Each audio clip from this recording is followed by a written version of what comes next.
Mr. Carmen Degg, sir, how are you doing? Hanging in there. Would you just hold on for one quick second, sir, if you don't mind? Yes.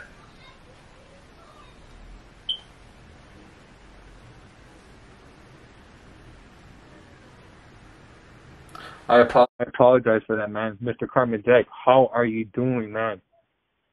I'm hanging in there, doing the best as I can. Calling directly from death row from the state of Missouri, bro. If you don't mind me asking, man, how many days do you have left, bro? I have approximately 36 days left to my execution. May I ask, bro, man, how are you taking that day by day? Is it harder to sleep now? Yeah, I'm taking one day at a time. I mean, I'm trying not to let it weigh me down and depress me. It's very difficult. It's a staggering situation. But, I mean, I'm not sleeping real good, but I guess that's to be expected. I'm keeping a positive attitude and, hoping for the best. Where exactly are you calling me from? Are you actually separated from the other inmates, or are you in general population? Are there other death row inmates where you're at? Well, I was in general population until January 31st when they came and read me my warrant, and they placed me in a one-man cell away from general population. I have no contact with anybody but staff and officers. So, I'm in a cell by myself. May I ask, what is a normal day these last days consist of for you, man? Basically, watching TV if there's anything on, listening to music, talking on the phone. Not really a lot. I mean, just mainly time to reflect and go over old memories and stuff like that. Think about, what's going on and what's happening and the effect that, all this has had on different lives, just all kinds of things.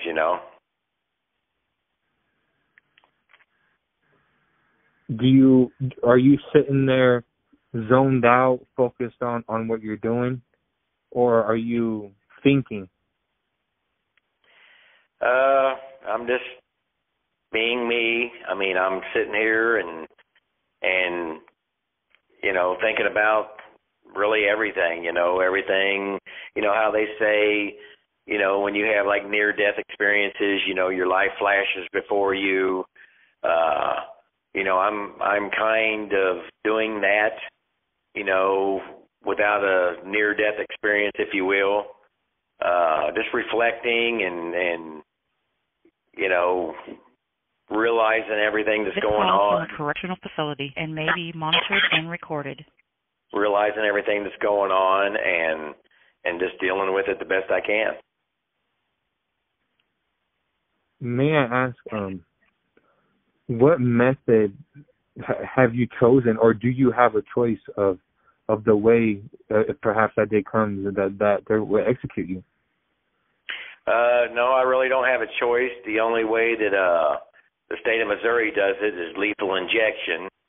They shoot I think 2 or 3 different poisons in your system, and it kills you.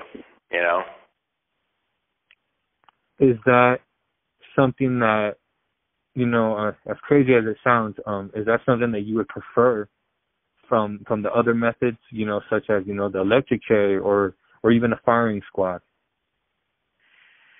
Well, I mean, me personally, I would prefer nothing. I mean, because I think, taking a life of another human being by any state to show that it's wrong to kill, I mean, the message that I would say is, you're going to execute me to show that it's wrong to kill. So how are you doing that by killing me, doing the same thing to me that you say is wrong? So, I mean, when it all comes down to the bottom line, I guess it really don't matter how they do it. They consider lethal injection more humane. But, I mean, I look at it like no matter how you look at it, putting someone to death, whether it's by electric chair or gas chamber or firing squad or lethal injection, it's still cruel and unusual, no matter how humane, they try to label it as, So I guess it really wouldn't matter, It's crazy, especially in your situation. Especially for those of you that don't know, Mr. Carmen Dick's case has literally been overturned, several times, 2 or 3 times. They've literally taken away the death penalty. They've reinstated it. They can't get it right. So it's like, man, if they literally couldn't get it right a few times, then how do we know they got it right this time? And this is one of the reasons why actually we're doing these interviews, to shed some exposure on this man's case. So if you would please share this video or make that phone call, or if you know somebody that can perhaps help us, please do not hesitate. We literally have days left. It's 30-something days left, right, Carmen? 35, 36? 36, yes. So please, do not hesitate. On another note, Carmen, man, have you changed your mind about the last meal? Are you going to order yourself something good, brother? Some pasta, some lasagna or something, man? Or are you going to stick with some boring old cafeteria food? Come on, man. I mean, here's the way I look at that, I mean, they usually give you your last meal at the noon meal the day of your execution, because the way they got it set up here in Missouri, they perform executions at 6 o'clock p.m. in the afternoon. So your last meal would actually be that lunch meal. And I've thought about that, but, I'm not much of a materialistic person. I mean, someone asking for a last meal of like pizza or shrimp or lobster or filet mignon, calamari. I mean, all those, exotic meals and stuff like that. I mean, the way I look at it is, in 6 hours, they're going to execute me.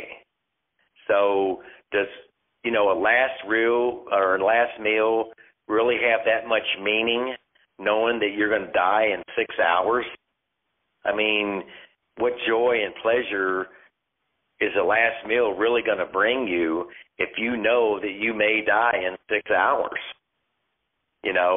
So, to me, I mean, I don't believe that I would request a last meal, just for that simple fact that, it wouldn't have much meaning to me to eat my last pizza or my last lobster. I mean, like I said, they're going to execute me in 6 hours after that. So I would find no purpose or meaning in that, Me personally, I think I would get some quesadillas, some pasta, some McDonald's French fries, a chocolate shake, some strawberries, some grapes, and some soda, my friend. I would have to. And for anybody out there that's listening, please in the comment section, I would like to know what would your last meal be, Right. Yeah. But Mr. Carmen, man, you got to get yourself something good, brother. Come on now. Well, I mean, it's not that I wouldn't want to. It's just, I see no meaning in it. But, I mean, different people are different. And like I said, I would imagine most people, would want that last meal. But if they really think about it, I mean, it's going to last them for 6 hours. If they get enjoyment from that last meal for the next 6 hours, I mean, that's awesome. You know what I'm saying? But, my mind just really don't work that way. I mean, but if I did get a last meal, it would probably be something like, a large super supreme pan pizza from Pizza Hut, because no one out pizzas the Hut, That's right. maybe some McDonald's French fries, because they do have the best fries in the world. They do. Maybe some cottage cheese to dip the fries down into, maybe a pecan pie, with some whipped cream maybe. It's hard telling, There's so many awesome foods out there, and me being Italian, I mean, I love pasta, so, a little calamari maybe. I don't even know if they would have calamari around here, but, I've never even heard of calamari. I'm going to have to look that up. Yeah, well, it's squid is what it is. It's a squid dish. But, you got to have the palate for it. But, they may have to fly to Italy to get it for me, Yeah. So how do you plan to, if unfortunately if that day does come, how do you plan on spending those final days? Have you thought about that day? Kinda. I mean, I think, that I will be the last couple of days just like I am now. I'm not going to be depressed or stressed out, because that isn't going to accomplish nothing. I think that I'm a pretty happy-go-lucky person. I get my enjoyment from making other people feel good and laugh and smile, and I've always been like that. I always put other people ahead of me, because I'm the type of person that the more people I help up that ladder to success, they're at the end, when I help that very last person up, that they will reach down their hand to help me up is my hope, but if not, I will wave at them and wish them the best, and hope that they succeed in anything that they do, and accomplish whatever they set out to accomplish. I get my enjoyment from helping other people and making the other people feel good, and hopefully, some of my advice or, talking tos, helps them better theirself, Absolutely, man. And for anybody out there, don't ever give up on yourself. Always chase your dreams. Always chase your dreams, because anything is possible in this life. Yes. Yeah, you just have to want it hard enough, and there's going to be many times that people will fall down, but the cool thing about it is you have the ability to pick yourself back up, dust yourself off, because the next time might be the time that you succeed. But no matter how many times you stumble and fall, as long as you have the courage to lift yourself back up, you're already a winner. No matter what you're set out to do, every time you pick yourself up, you're a winner, and always believe that, because that's the honest God's truth, Carmen, man, what would you say is the most beautiful thing about life? I think the most beautiful thing that I've ever seen in life is love. I mean, love, they say love conquers all, and if one would stop and think about that, it could not be any closer to the truth than it itself, because love is the most awesome thing that's known to man. And I mean, there's different types of love, but when you experience love, like you meet a woman and you get married and you're your best friends, and your soulmates.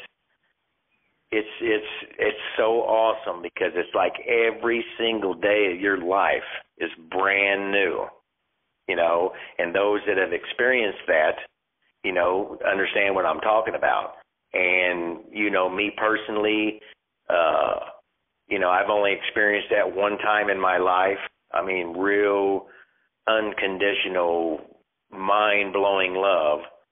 And thankfully, she is in my life, and she enlightens me and brings me so much joy and happiness that it's unbelievable. And I still get butterflies, every time I think about her, every time I look at her picture or see her face. She's amazing, the most beautiful thing that I've ever known. And like I said, love is awesome, and I wish it on every single person in the world. I wish that everybody could know love like that, to that extreme, because the world would be such a beautiful place because of it. Absolutely, man. I 100% agree. Love truly is a beautiful thing. A beautiful thing.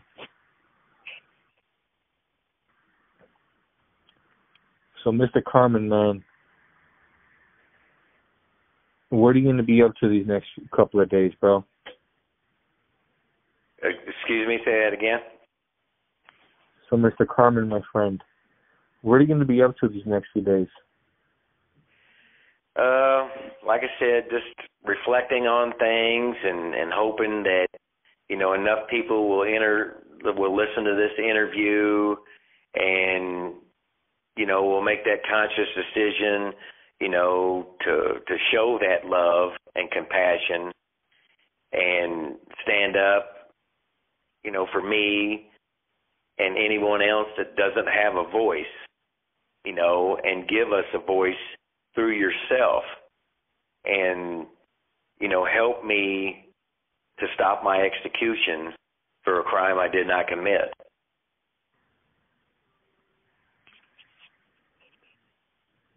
All right, Mr. Carmen Dexter. As always, brother, it was such a great pleasure, and I hope that perhaps in a week or two that we can go ahead and do another session, my friend. But before we close out this interview, my good friend, is there anything that you would like to say after to the audience? Well, I'd like to close with, a message. The world's full of pain and suffering from the acts of evil. Evil can only thrive in those who allow it in. And if you're a loving, compassionate person who cares about the goodness in our world, I ask that you spread that goodness to everyone you meet, because love and goodness is the only thing that can defeat evil, and help those, as I said before, that doesn't have a voice, through you, people like me can have a voice, and just, don't let evil continue to destroy what we have. And that all starts with you. We as a whole do have the power to bring about change. And I just say, to all those that's listening to this interview, give love, spread love, and be loved. And God bless all of you.